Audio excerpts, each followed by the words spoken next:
What's up, guys? Welcome back to another video. Today we're going to be taking a look at my 1990 Miata with the EcoTec swap.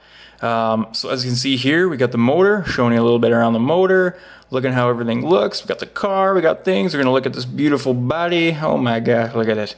So today we're going to be taking a look at what was necessary for the swap and some things that they don't really tell you about.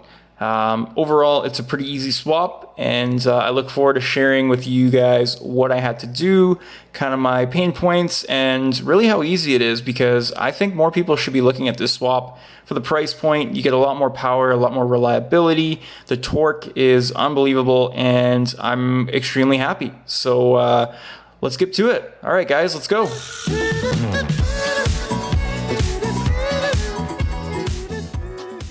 So we're going to start out here. I'm just going to do a little bit of a voiceover here. It makes it a little bit easier to talk about this. So I've got some video clips of me driving around that I'll overlay this to. So we'll work on that. So we're going to get talking about kind of what was necessary here. And one thing I want to start off with talking about is the swap kit. So it's a company out of Ontario, Canada. I believe their company is called MT Motorsports. But they have a subsidiary that's just called EcoTec Miata. They've got their website and everything. I'll put that in the description. So they provide the swap kit. So the swap kit comes with a few items. So we're looking at a oil pan kit, a engine mount kit, a transmission adapter kit, which comes with a flywheel adapter and the bow housing adapter, a cooling system hose kit, an air intake kit, a sway bar relocation kit, an oil pressure adapter kit, and then they also have two separate things that they offer, which is the ECU patch harness and the ECU tune and immobilizer removal. So those two items, I would say anybody who's doing this swap should get them to do.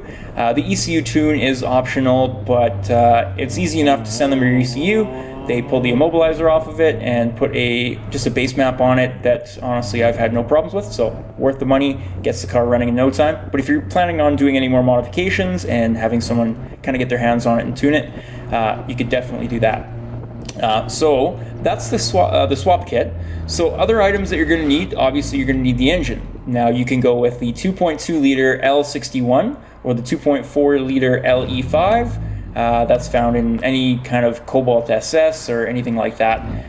Also comes in the HHR SS. There's a bunch of different vehicles, so just look those up and you can find one. It's probably best to find one out of a wrecked car or a complete swap. So you're going to be needing the complete engine wiring harness, alternator, starter, all of those things. So try and get one that's complete. You'll need the full wiring harness because you're going to need to pull off all those plugs, obviously. It's kind of a pain in the ass to try and put something together. And then make sure you grab the ECU that comes with that car as well. It makes it a lot easier down the road just to make sure that VIN is associated with that engine. It also makes sure that you don't have issues with the ECU and the car not talking correctly. There's been some issues with faint knock and things like that I don't know too much about. You're also going to need this is what I did. So I got a 2004 Miata transmission. So mine was out of the Sport Edition 5-speed. So I swapped mine out as well. I also put in just a resurfaced flywheel and a ACT 6-puck unsprung clutch with the swap. So that is the clutch I am using. Other things that aren't really brought up a whole lot, but you're going to need an exhaust manifold. The easiest solution that I found was to get an exhaust manifold from a Polaris Slingshot. Here we're going to listen to the car sing.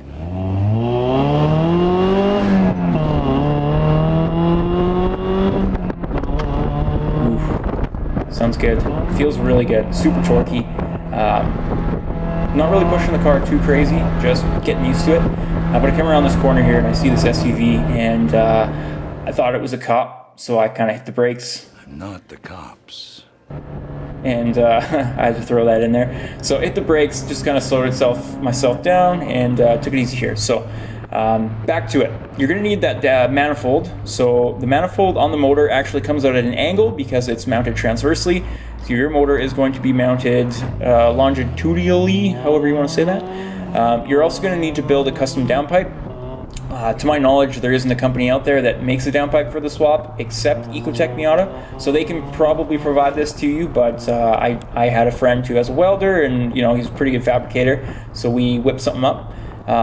Other things to think about are upgrading your clutch line to a braided clutch line. I got mine off Amazon, guys. It was probably $30.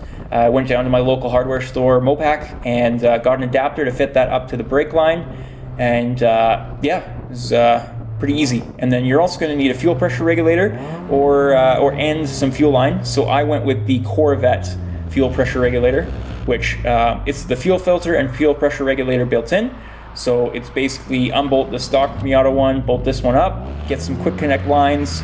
I got some nylon braided fuel line, ran that from the fuel pump all the way up to the inlet of the fuel rail, and I haven't had any issues. So super simplistic fuel setup. I got to take out all the stock Miata lines, so it freed up some space, and that's pretty much it.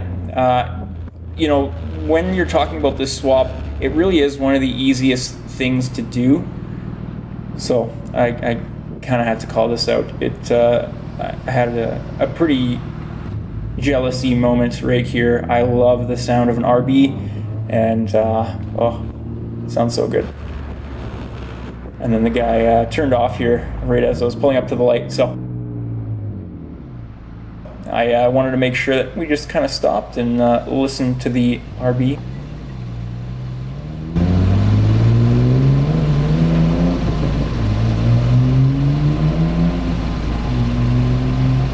So I think one of the biggest issues I had with the swap was probably wiring, and that was very easy.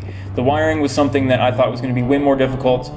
Basically, the wiring what they tell you is to put all the red wires to one spot and wire it up, and then wire up a few things that come on the patch harness.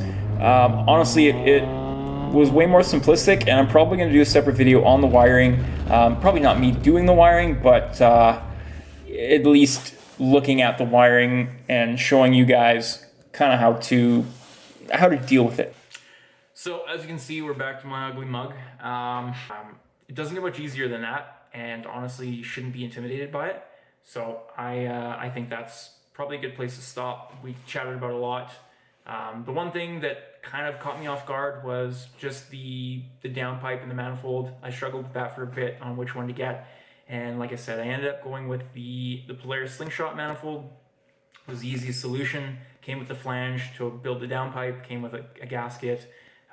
And honestly, everybody talks about having to do a 2-inch downpipe past the transmission because of tight clearances.